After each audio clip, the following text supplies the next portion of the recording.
Amoureux de la physique, bonjour. Un exercice sur le nucléaire, sur les transformations nucléaires en niveau seconde, et plus particulièrement sur les équations nucléaires. Voilà, donc l'exercice propose trois situations, trois équations différentes. On voit bien que ce sont des équations nucléaires, des réactions nucléaires, puisqu'en fait ça fait intervenir les symboles des noyaux, et on voit bien qu'à gauche et à droite, eh bien, on a des éléments différents. Voilà, on va regarder en revue ces trois situations. Bon, si vous voulez, vous faites pause maintenant, vous pouvez répondre aux questions les unes après les autres, et ensuite regarder la solution. Voilà, première équation nucléaire que l'on voit sous l'écran, où on me demande simplement de trouver quel est le produit de cette équation nucléaire. Alors, on voit en fait que c'est une équation où on a deux noyaux à gauche et un seul noyau à droite. C'est donc une réaction de fusion nucléaire, c'est de la fusion. On fait fusionner deux petits noyaux pour obtenir un plus gros noyau. Alors, on voit que le symbole de ce gros noyau, c'est X pour le nom de son symbole, c'est les lettres de son symbole, A et Z. Petit rappel, je rappelle que les noyaux qui sont écrits sous la forme X, A, Z, A veut dire le nombre de masse, c'est-à-dire le nombre de nucléons présents dans le noyau, neutrons plus protons, alors que Z, c'est le nombre de charges, c'est-à-dire le nombre de protons présents dans le noyau. Voilà. Alors, quelles sont les règles qui régissent les équations nucléaires? Eh bien, dans les équations nucléaires, ce sont les lois de Soddy qui ont lieu, qu'il faut connaître par cœur. C'est première loi, la conservation du nombre de masse A, conservation du nombre de masse A, et deuxième loi, conservation du nombre de charges Z. Alors, ces deux lois vont nous amener des équations qui nous permettront de résoudre notre problème et trouver A et Z. Alors, voilà, première loi, conservation du nombre de masse. Alors, pour nous, conservation du nombre de masse, alors je vais prendre la couleur verte, ça veut dire que les nombres en haut doivent se conserver. Donc, ça nous donne une équation du type 1 plus 2. Alors, pourquoi 1 plus 2 ? Le 1 d'ici plus 2 d'ici, d'accord, égale quoi ? Eh bien, égale A, puisque ça doit se conserver. Donc, à gauche, il doit y avoir le même nombre qu'à droite. Et de ça, eh bien, j'en déduis que A égale 3. Donc, il y a 3 nucléons dans le noyau. Ensuite, eh bien, pareil, je vais avoir conservation du nombre de charges. Donc, j'ai 1 plus 1 va être égal à Z. D'accord ? Vous avez compris, c'est le même principe. Conservation, ça veut dire que Z qui est à droite va être égal à la somme de tout ce qui est à gauche. Et donc, on obtient Z égale 2. Ce qui veut dire il y a 2 protons dans mon noyau. Donc, il y a 2 protons et 3 nucléons. Donc, j'en déduis en fait qu'il y a un neutron. D'accord, puisque le nombre de neutrons, eh bien, le nombre de neutrons n va être égal à A moins Z. D'accord, 3 moins 2. Voilà. Bon, ici, ça m'est complètement égal, en fait, on s'en fiche. Voilà. Du coup, je viens de trouver A et je viens de trouver Z. Il me manque X. X, c'est quoi?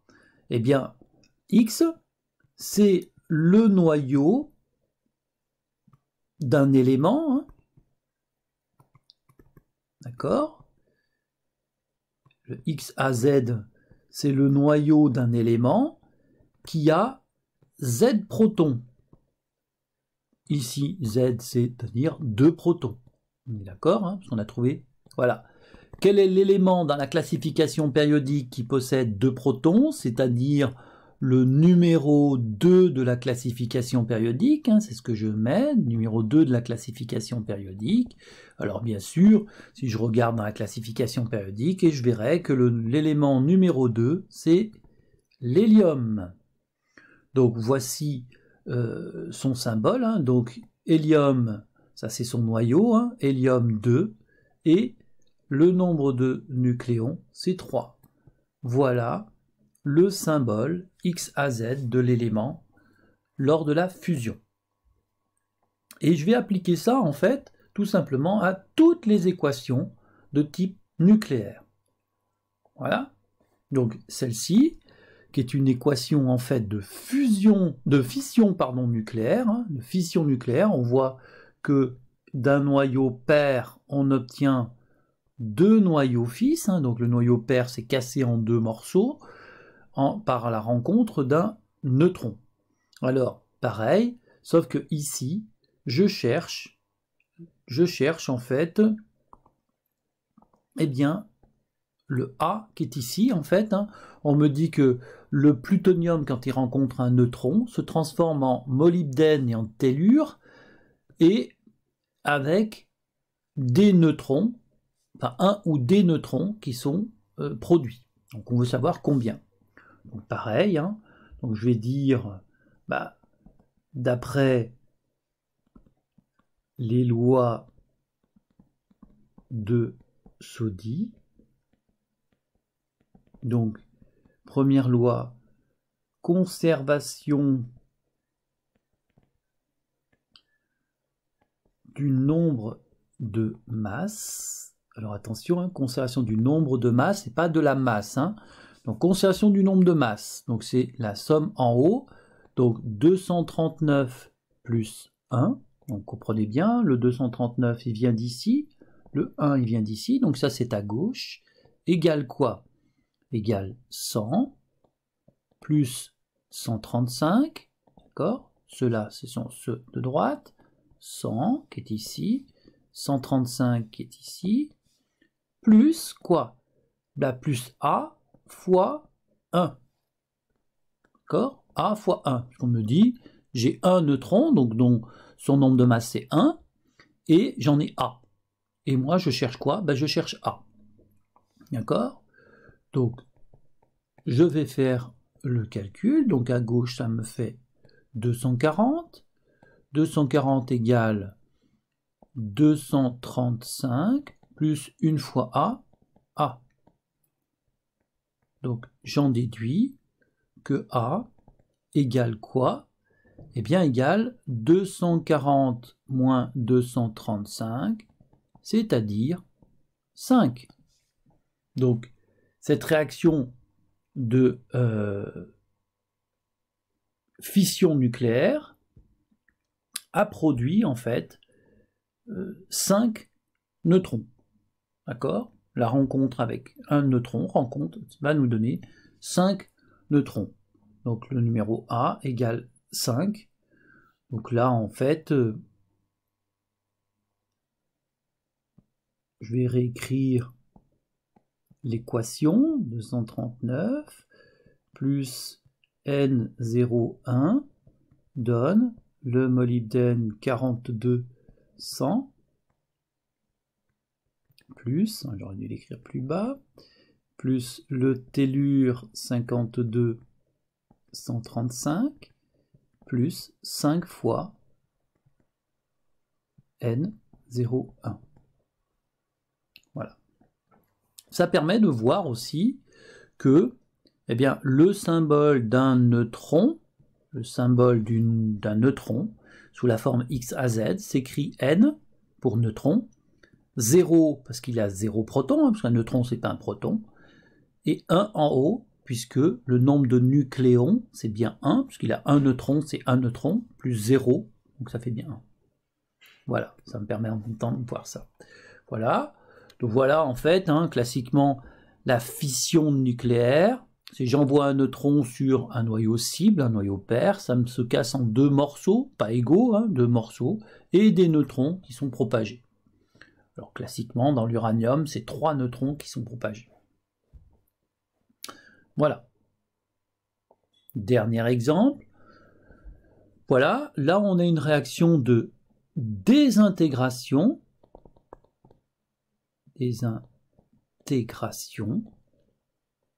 Alors pourquoi? Parce qu'en fait on voit que spontanément un noyau se casse pour donner un autre noyau plus une particule. D'accord? Tout seul. C'est donc que ce noyau de phosphore 15, 32, est donc radioactif. Donc spontanément, un jour ou l'autre, hein, c'est inéluctable, il va se désintégrer. Et moi je cherche X, c'est-à-dire cette particule. Donc pareil, hein, je vais faire d'après les lois de Soddy.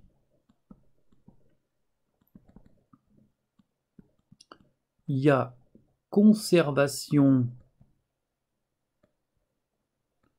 du nombre de masses.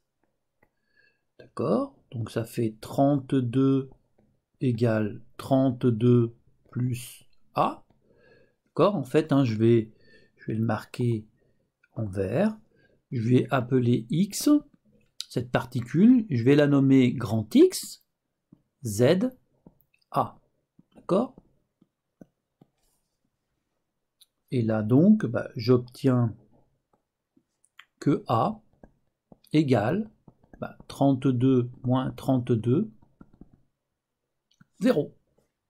Donc, 0, ça veut dire que aucun nucléon. Aucun nucléon, ça veut dire pas de proton, c'est donc pas un proton, mais c'est aussi pas de neutron, donc ce n'est pas un neutron non plus.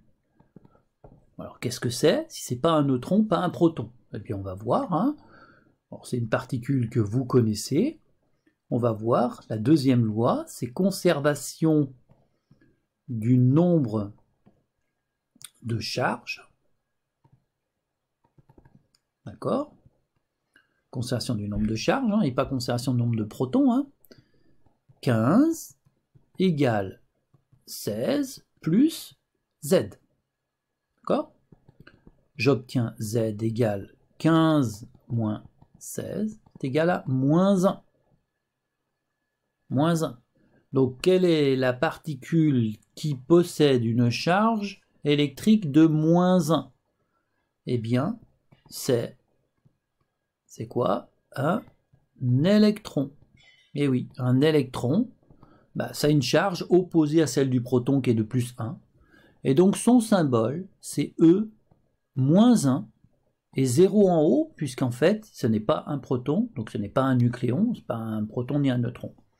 Voilà la fameuse particule. Donc l'équation s'écrit P1532, donne du soufre 1632, qui est beaucoup plus stable maintenant, plus un électron, E, moins 1, 0. Alors pour votre information, ça, c'est une désintégration de type bêta-. Facile à retenir, bêta-, parce qu'on a fabriqué un électron qui est négatif. Voilà. Et en fait, donc pour votre culture, je m'arrêterai là. Comment on fait passer de là à là? Eh bien, on s'aperçoit que le nombre de nucléons est le même. Hein. Donc il y a autant de protons et de neutrons, la somme, un proton plus neutron à gauche et à droite. Mais on s'aperçoit qu'en fait, eh bien, il y avait 15 protons, j'en ai 16. Donc, j'ai fabriqué un proton. Mais j'ai fabriqué un proton, sachant que le nombre de nucléons n'a pas changé. Donc, neutrons plus protons n'ont pas changé, mais pourtant, un proton a augmenté. Donc, ça veut dire que, finalement, un neutron s'est transformé en un proton. On a un neutron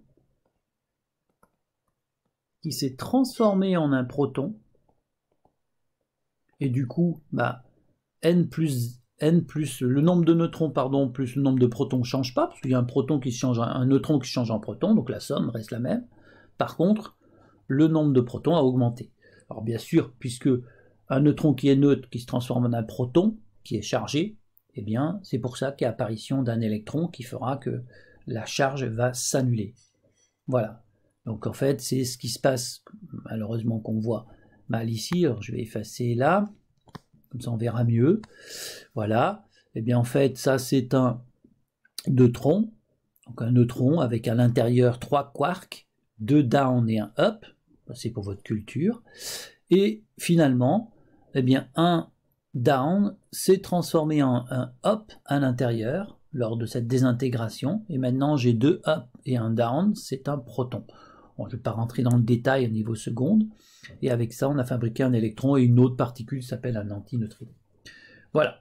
Donc on voit qu'avec ces 2 lois de Soddy, on peut toujours trouver les particules, on peut trouver donc les noyaux formés. Voilà. Donc vous avez eu 3 exemples. J'espère que ça vous a éclairé. Je vous dis au revoir et à bientôt pour une nouvelle vidéo. Au revoir.